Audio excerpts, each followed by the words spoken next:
What's going on, YouTube? Back with another episode of After the Whistle. Just me again today. But you guys really ate up the last episode, so we're gonna keep it rolling. Make sure to like, comment, subscribe, tell your friends, hit the bell notification. Um, we're almost at 90 subs. We're like right at 89, so get people to subscribe. Really help out the channel and grow out the blanking out the community and help us grow. We're gonna get straight into it today, though. You guys really ate up the last video. If you guys didn't watch it, go hit the I'm probably not even pointing in the right one. It's probably gonna be over here, but go check out the last episode where we talked about the whole done with the 90s trend, done with the 80s trend. We talked about that. We talked about players that would and wouldn't be able to play today, and we talked about my mind just keeps blanking. We also talked about a team that could dethrone the Nuggets. So if you haven't, go check out the last episode. It'll be one of these things. Something I wanted to get into today is, again, well, I'm not going to get into the whole John Stockton thing. We'll just touch on it very briefly. One thing I did want to say is, I was not, when I was talking about John Stockton, I was not doubting his offensive capabilities. I understand he was a great pick and roll maestro. I understand that he was a really good facilitator, a really good passer. I'm not doubting him offensively. What I am doubting is his defensive capabilities. And why do I say that? Because, again, the guard play we have in today's NBA is 10 times harder than what we have or what he had to play back then. I mean, back then when he was playing, you only really had a couple point guards. There's only a couple point guards that come to mind that were score first. Like John Stockton only guarded point guards like Isaiah Thomas, but he's not score first. Gary Payton, he's also not score first. I mean, what's the dude's name? Kevin Johnson. Was he score first? Yeah, but he wasn't. He was just. I don't want to say he was a role player. I also don't want to say he was like great either. I mean, he was pretty good for his time. I mean, John Stockton did not have to guard the level of guards then like there is now. John Stockton, there's 5 guards on the top of my head that he's not guarding. He's not guarding Steph Curry. He's not guarding Trae Young. He's not. One, because John Stockton is too slow and he's not athletic and he's too little. He's not guarding prime Russell Westbrook. And in a minute, I'll go look in some of these comments that were in some of my comment section, or our comment section for the last video where we discussed John Stockton, and I'm just going to debunk some of them. We're going to talk about some other stuff. But even Nikola Vucevic, the center for my Chicago Bulls, had said, I think it's very hard to play defense in the NBA. Part of it is the change of rules where a lot of it's favoring the offensive players. That, I'll agree to some. He even said, with the 3-point line now and everybody's shooting so many threes, and you have at least 3 or 4 guys that can just shoot threes and get hot at any time, it creates so much space and it's hard to defend now, especially with all the skill set in the NBA.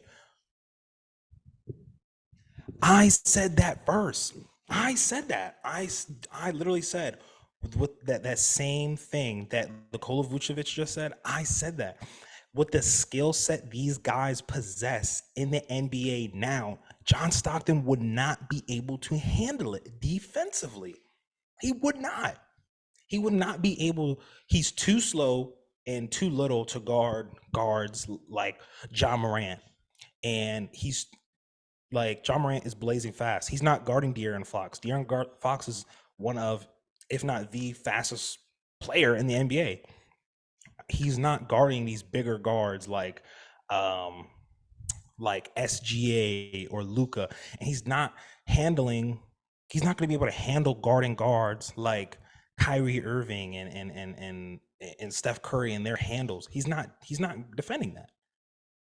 And that's what I'm trying to get at. I'm saying is John Stockton offensive capability, I'm not doubting it. I still think he would be a great facilitator. I still think he'd be a great diamond. I still think all of that. But you have to think the era we play in now, like I even had a guy in our comment section.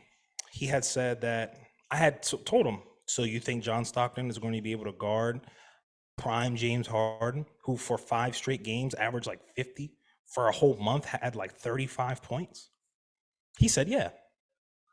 And that is where I think that the older generation just doesn't quite understand is that they can't let it go. They can't let their time, they can't let what they had go in their generation.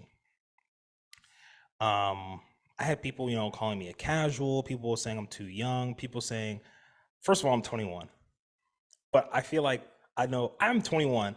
I feel like I can go toe to toe in a debate or even just playing basketball with some of you 31 and 41-year-olds. So I don't think age has anything to do with it.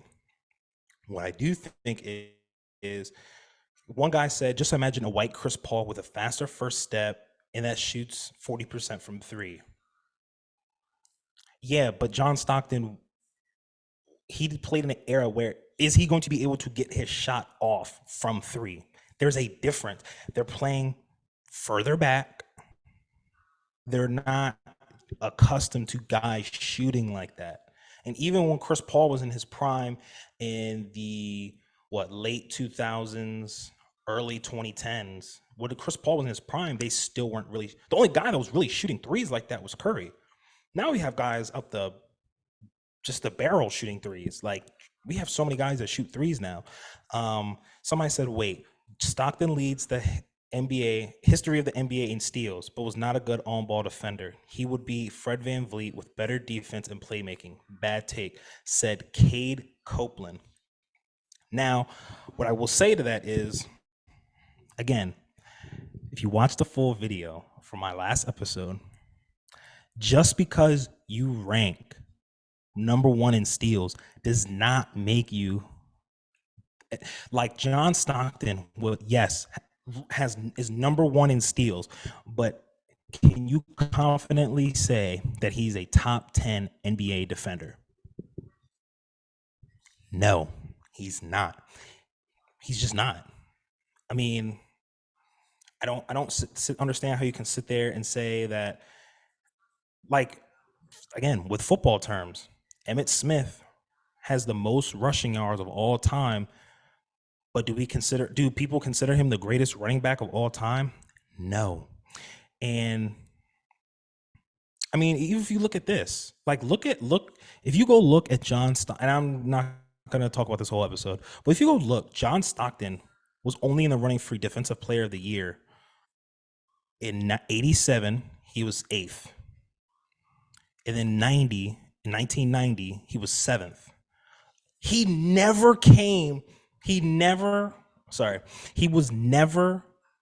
was only in Defensive Player of the Year voting twice. And you guys are steady sitting here saying, oh, he's an All-NBA defender. He will lock up the guys today. He was in Defensive Player of the Year voting twice, and he wasn't even top 5. Now, I understand he did play in elite. He did play in an era where there were big men, where big men basically dominated. He played in an era where big men dominated. But if he's that on-ball defender that you guys say he is, then surely enough, even the year he averaged 3 steals, 3.2 steals was his career high. He wasn't even running for Defensive Player of the Year. Played all 82. The year he had 3 steals, wasn't even a Defensive Player of the Year voting.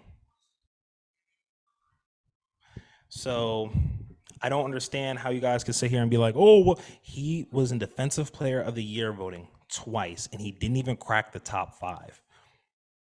So that's enough on John Stockton. I still stand by what I say. I'm not going to sit here and, talk about him the rest of the episode. I just want to debrief a little bit. What I did have to say was, speaking of Defensive Player of the Year, um, I wanted to talk about awards that were going to come out soon. We have about, what are we in, March? So we have about the rest of this month. So we have a couple more weeks of the NBA season. I want to give my takes on who I think was going to win certain awards. Now, I did it with my co-host. He's obviously not here, but I will do my takes, and then we get him back on the show. Hopefully, before the playoffs start, we can talk about it. But I'm going to give my takes on who I think was going to win MVP, DPOY, all that good stuff. So for MVP, I think Nikola Jokic will win this year's MVP. And here's why. Nikola Jokic carries such a huge offensive load for his team, and just a load in general. Now, I understand some people are going to be like, what about SGA? What about SGA? And SGA is great. SGA is great. He's holding it down for OKC. He's doing a great job. This is how I define MVP. I define MVP as the best player in that particular season. So I say that because it's not the best player on the best team. Because if that was the case, that MVP went to the best player on the best team. I keep fixing my hat. But anyway, if MVP meant the best player on the best team, that means Kobe Bryant should have won a lot more MVPs. Shaquille O'Neal should have won a lot more MVPs. And LeBron James should, instead of having 4, LeBron James should have at least 2 or 3 more MVPs. I'm just going to be for real. I think that if that was how we define the MVP as the best player on the best team, there should be a lot more. Even Michael Jordan, you can argue that he should have way more MVPs than he should. And if that was the case, then Jayson Tatum should win this year's MVP because he's the best player on the best team. That's not how I defined it. You guys let me know in the comments how you define what MVP means to you. What does it mean? What is your definition of being an MVP? My definition is the best player that season. Now, what does that mean? You also have to win, right? So Victor Wembanyama cannot win MVP for me this year because they only have 11 wins or 9 wins? 9 or 11 wins. So he clearly can't win MVP, and he's also not the best player in the league. So Vic can't obviously win it. So you have to win. You also have to, obviously, if you're the best player, you're going to accumulate stats. So in my opinion, it's going to be Jokic because he's the best player in the league. I mean, now, does that take into account previous years? It could. But Jokic, in my eyes, has been the best player. He holds, I mean, he's not top in scoring. He's like top 5 in rebounding, and he's probably like top 5 in assists. But still, he carries such a heavy load for his team. And just what he's been able to do this season is just magnificent. Now, if you say SGA, I'm not going to fight you. I'm not going to sit here and fight you if you think SGA wins MVP, averaging 31 a game. I mean, let's just go look at SGA's stats. He's having a phenomenal season. I'm not even going to sit here and debate that. If you think SGA should win, Shai Gilgeous-Alexander, if you don't know, if you think Shai Gilgeous should win MVP, I'm not going to fight you. He's having a phenomenal year. He's averaging 31 points, 5 rebounds, 6 assists, 2 steals, shooting 38% from 3, 54% from the field, and 88% from the free throw line. And he is currently tied first in the Western Conference with who? The Denver Nuggets. So if you believe that if the Nuggets, or if you believe that at the end of the season, if the Thunder have the best record, by all means, SGA could take away MVP. Me personally, I think it's Jokic. Jokic is averaging 26, 12, and 9. 35% from three, 82% from the free throw line, 58% from the field. I mean, he's killing it. So I think it's right now at this point it's a two-headed race. I don't think Jason Tatum is, I do not think Jason Tatum is in running for defense. I don't defensive player. I don't think Jason Tatum is in running for MVP. And here's why. Jason Tatum was gifted. He was put into a situation where he was gifted. He was put into a situation where he was drafted to the team who went number one, who was the number one seed. And just look at the talent, the amount of talent this man has on his roster. He has former All-Star, perennial All-Star Kristaps Porzingis, All-Star Jaylen Brown, DPOY candidates in Drew Holiday and what's his name, Derek White. I mean, just look at his team. His team's stacked. Again, Jason Tatum has no excuses for me. This is his year to win it now. Now, before Joel Embiid went down, Joel Embiid was my MVP favorite. I thought he was going to win it. I thought he was just going to go ahead. He was going to win it. I thought that because what he was doing was out of this world. I think he had more fourth quarter points than I think he did minutes or something like that. He wasn't even like, he was dropping like 35 and he wasn't even playing in the fourth. So, but like I said, my definition for MVP is the best player that season, along with you have to win. You have to win.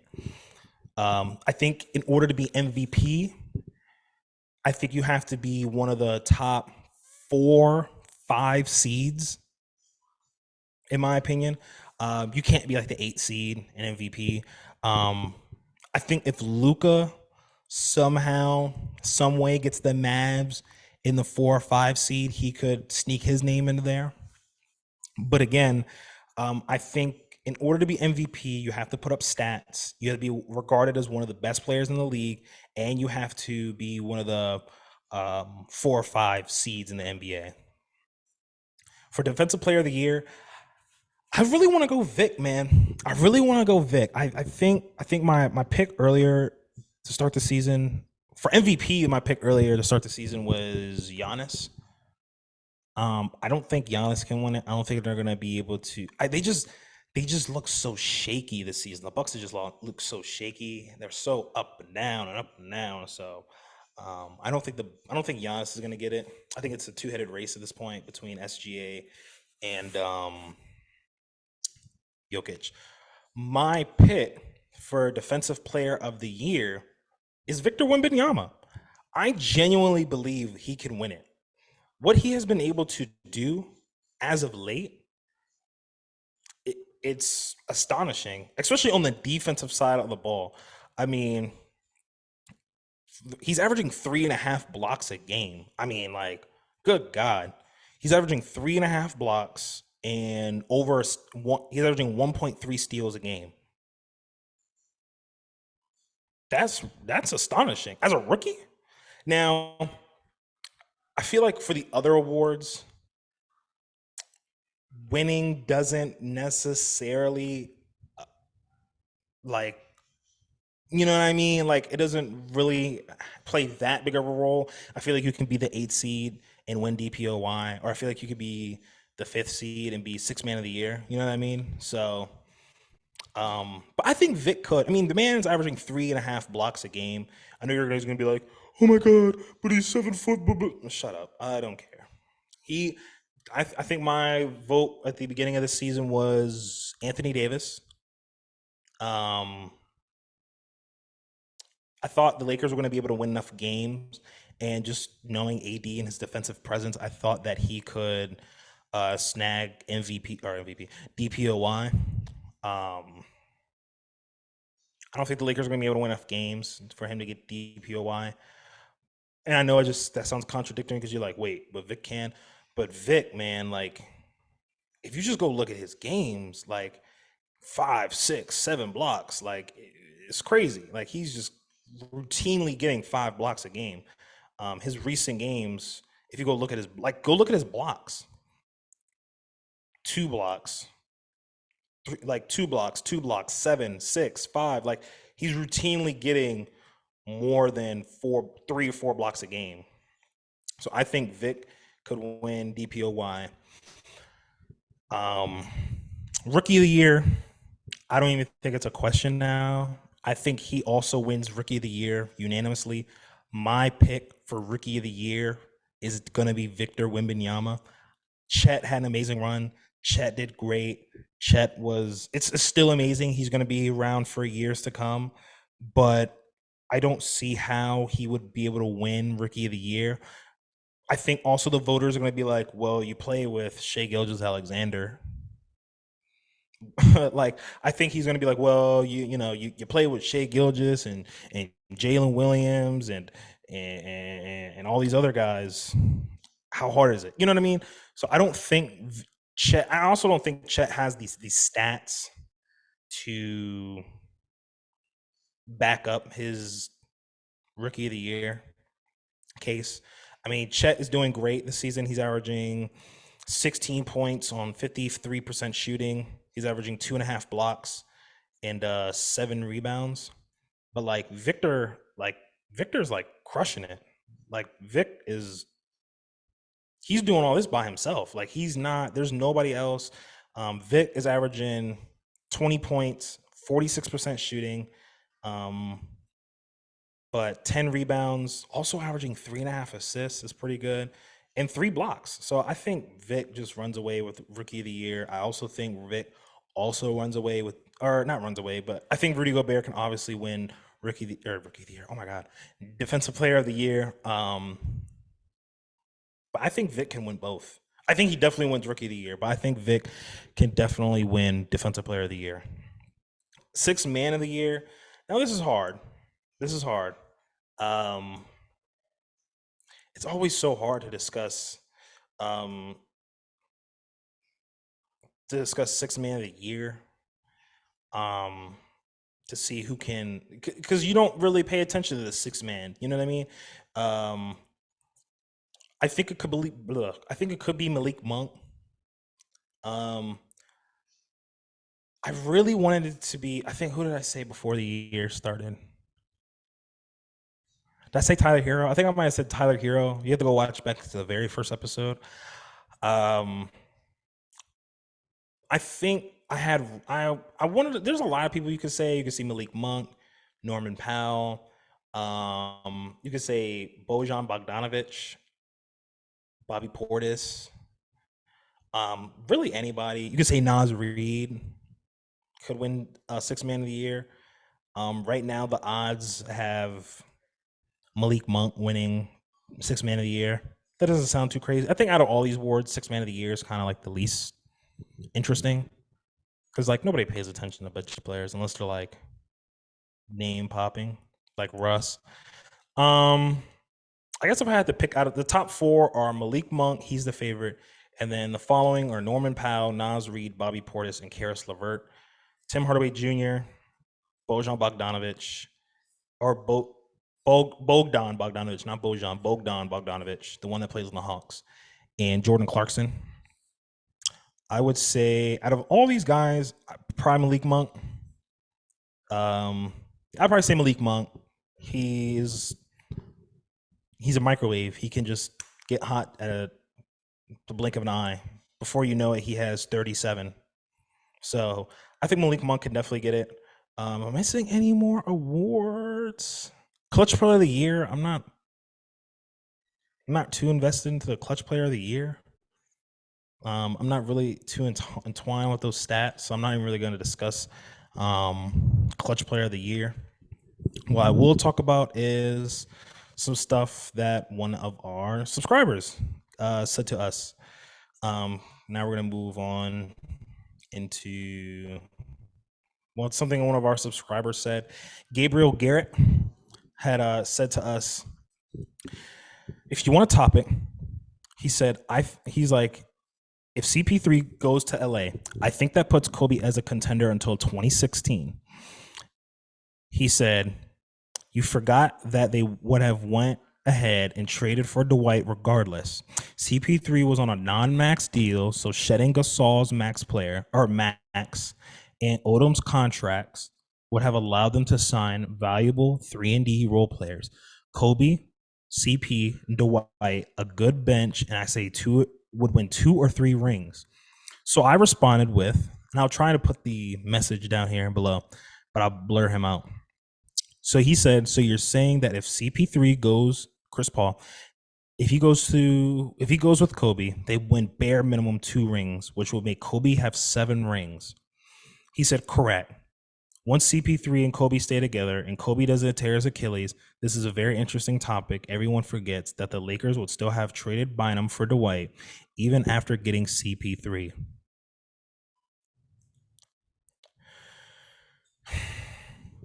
Now, that would then put Kobe at 7 rings. Because then I asked him, so would that make Kobe the GOAT? He didn't respond.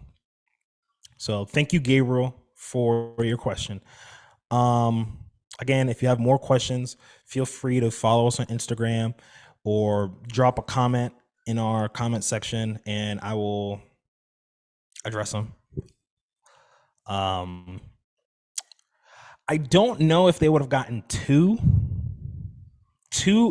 It just seems like 2 rings, because you have to remember who was in the Western Conference back in what 20.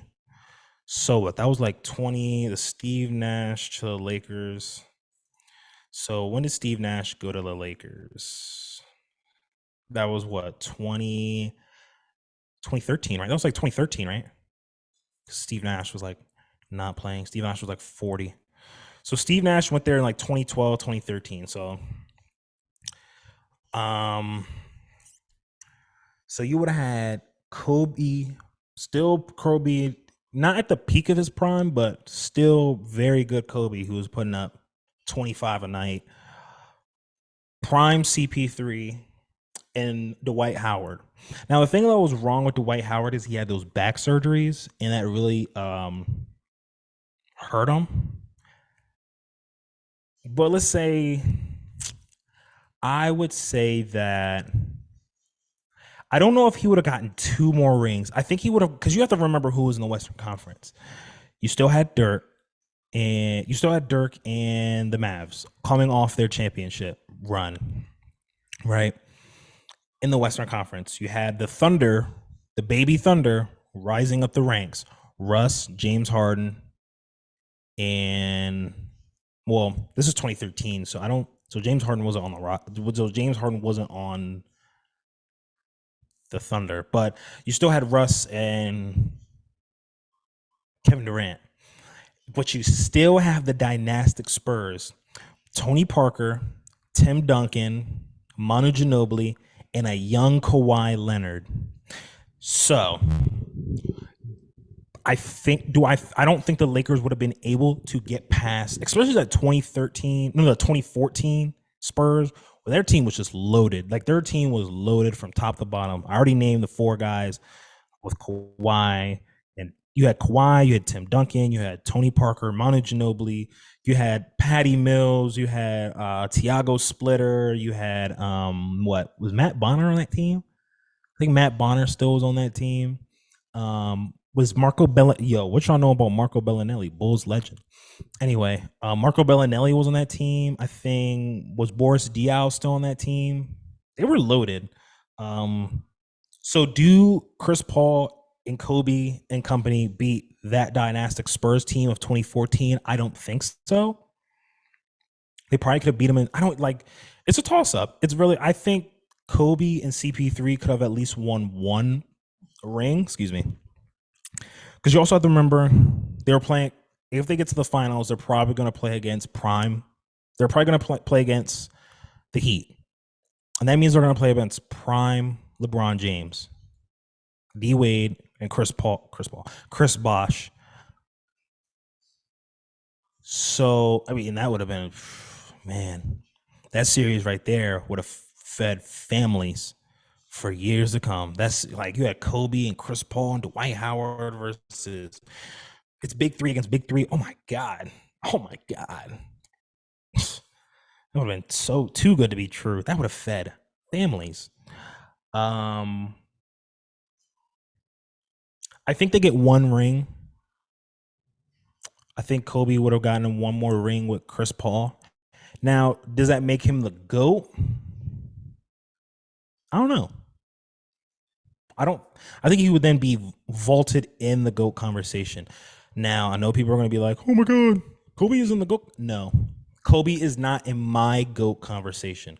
My GOAT conversation right now is only like two names because you can't put like 4 or 5 names in the GOAT conversation. Like, no, my GOAT conversation is really only two. Well, my GOAT is LeBron James. I think LeBron James is the greatest basketball player of all time. 40,000 points, 10,000 rebounds, 10,000 assists, 4 chips, 4 rings, 4 finals MVPs. Now, I understand what y'all are going to say. Oh, well, look at his playoff, look at his finals record. Michael Jordan would have not beaten some of LeBron James's opponents in the finals. Let me say that again. Michael Jordan would not have beaten some of LeBron James's finals opponents. LeBron James played against the Dynastic Warriors with KD and Curry.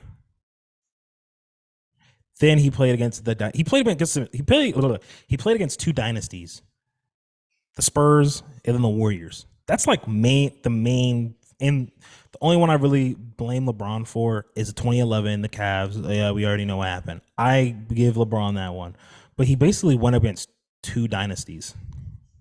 So, and he also came back from 3-1 down. We're not going to talk about that though. But Kobe's not in my GOAT conversation. If he were to win one more ring, he definitely would have been put in the GOAT conversation. He would have had 6 rings, probably another finals MVP.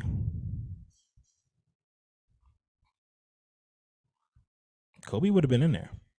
If you have Kobe in your GOAT conversation, again, let me say it again. If you have Kobe in your GOAT conversation, that's great. Don't come in here and be like, oh, Kobe. Kobe is not in my GOAT conversation. Or Kobe is not in my top 3. I'll just put it like that. He's not.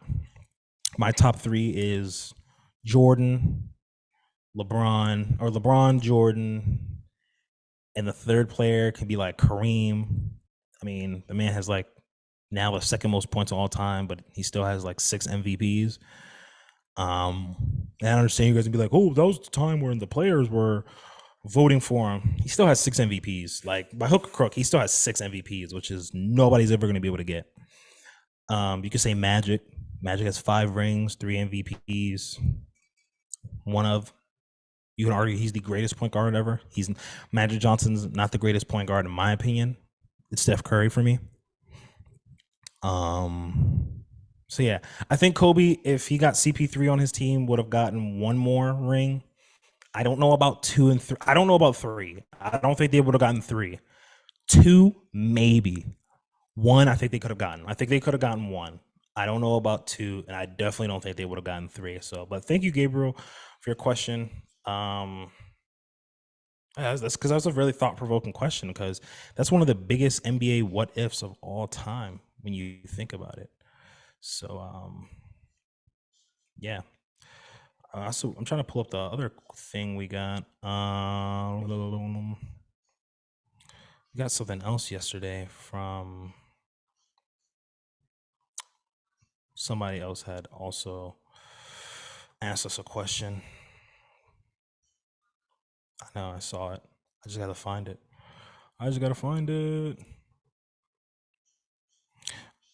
So I can touch the sky with my time, and that's what I might do. If y'all can find out what 2K that's from, or a song that 2K is from, I might have some for y'all next episode. If you know, You know. I can touch the sky. I know it's my time, and it's now or never. A night, and it feels so right. Ain't nothing better. Anyway, um, somebody else in our comment section yesterday had said Larry Bird would not be able to play nowadays. Which I disagree with wholeheartedly.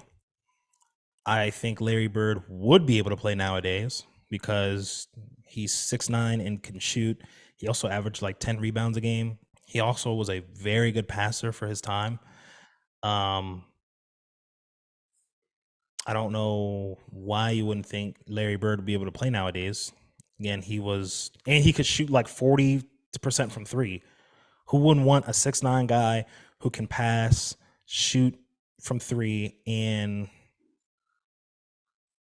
rebound, get 10, 9, 10 rebounds a game. He might have been slow footed. Would he have struggled on defense? I think so. I think a lot of guys from the 80s and 90s would have struggled on defense. Um, I just don't think that a lot of those guys would have been able to handle what we have today. I just don't think. Hold on, let me go try and find this question we had. Okay, let me go find it.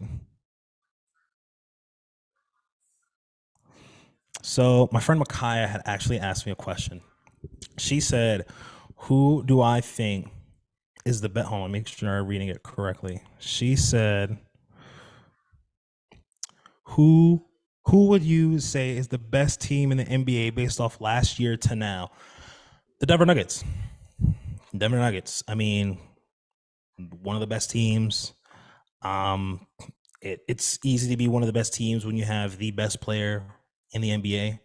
At the beginning of the season, it was Joel Embiid, but he unfortunately got hurt.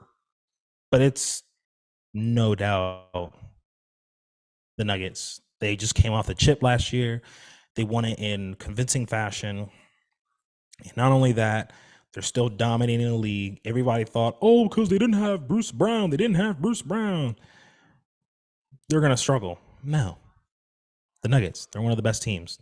Or they're not one of the I think they're still the best team. Um you have a great core. You have such a great starting four. Like you have such a great we're not starting. You have just a great lineup. You have Jamal Murray and Jokic, which is like undoubtedly the best duo in the NBA. And I think, excuse me, I believe that Nikola Jokic and Jamal Murray are the best duo in the NBA currently, and it's not close. So their two-man game is just it's unstoppable. Especially we already know how Jamal Murray plays in the playoffs. Yeah, the Nuggets are undoubtedly the best team in the NBA. It's I like people are gonna be like, oh, what about the Celtics? They have the best record. They have to prove to me.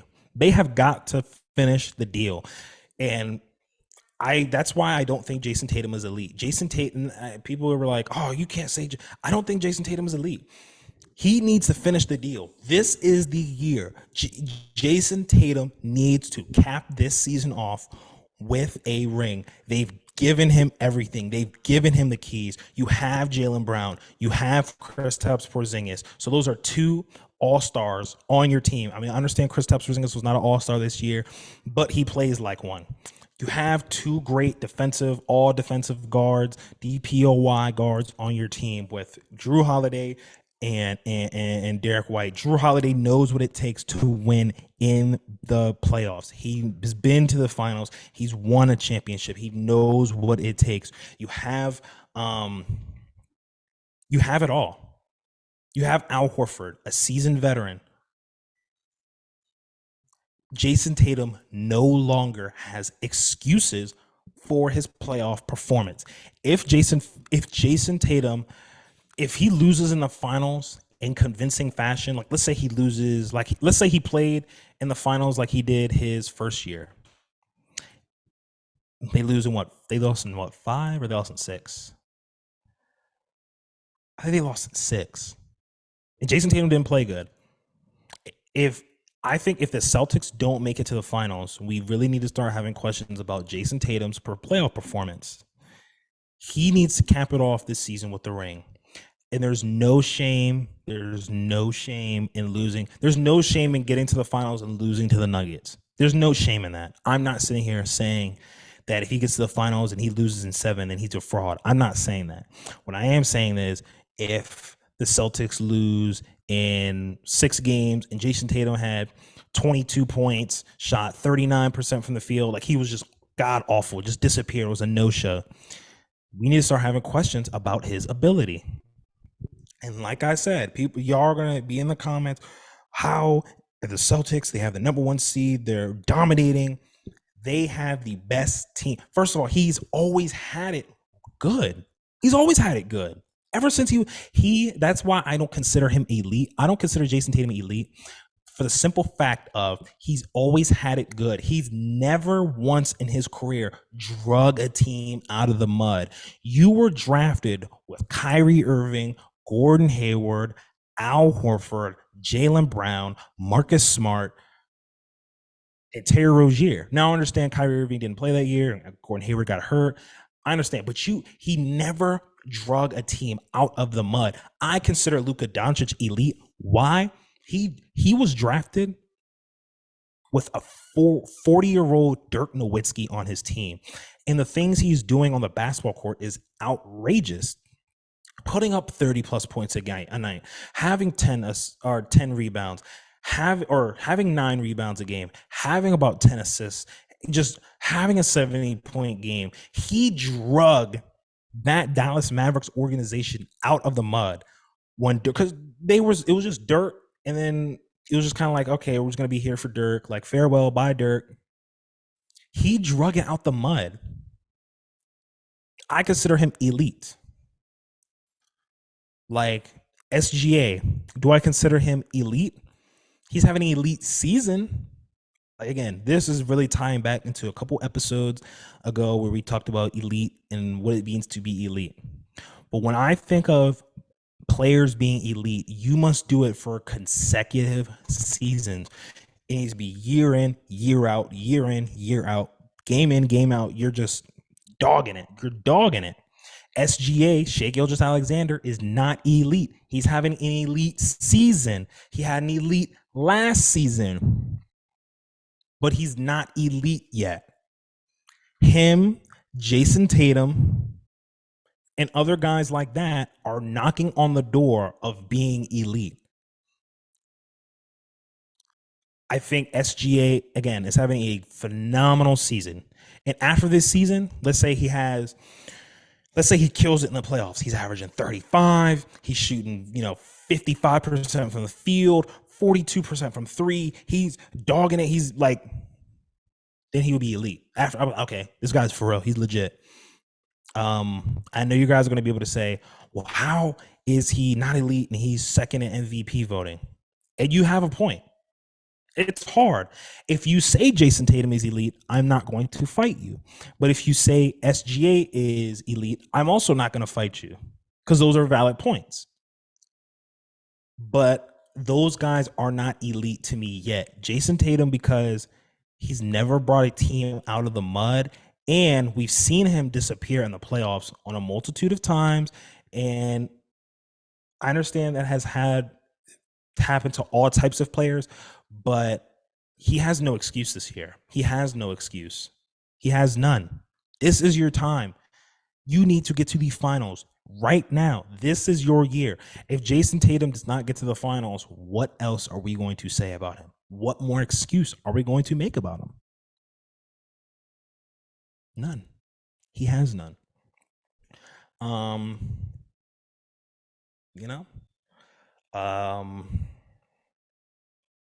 Trying to think of some stuff that was in our comment section, about last couple days. People I just wanted to address some of them. I'm not gonna address all of them. I mean, they don't bother me. I'm just talking. I'm just seeing, I like the interaction. I love when you guys talk to me. Obviously, you guys are being respectful. I don't address comments where people are just being outright foolish and disrespectful.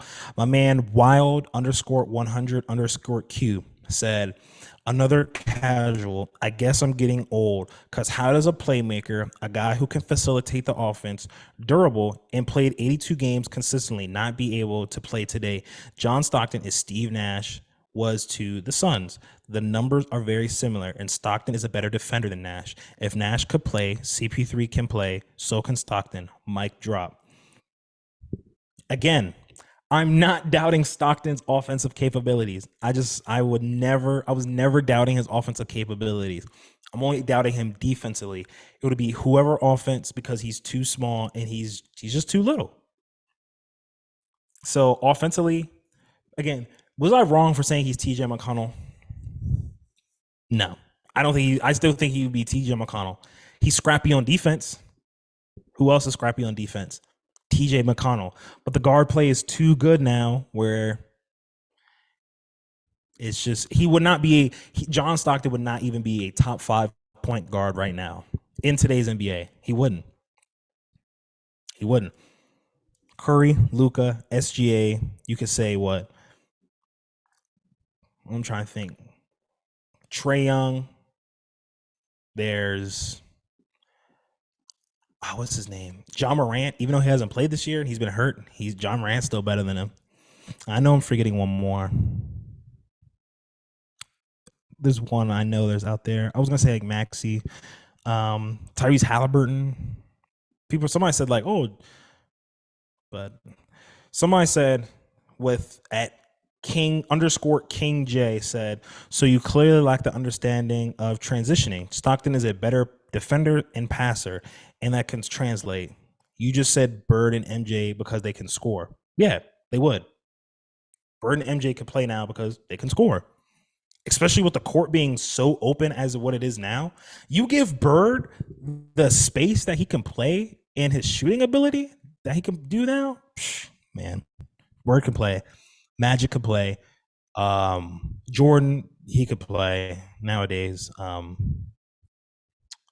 yeah, that's all I really had for today's episode.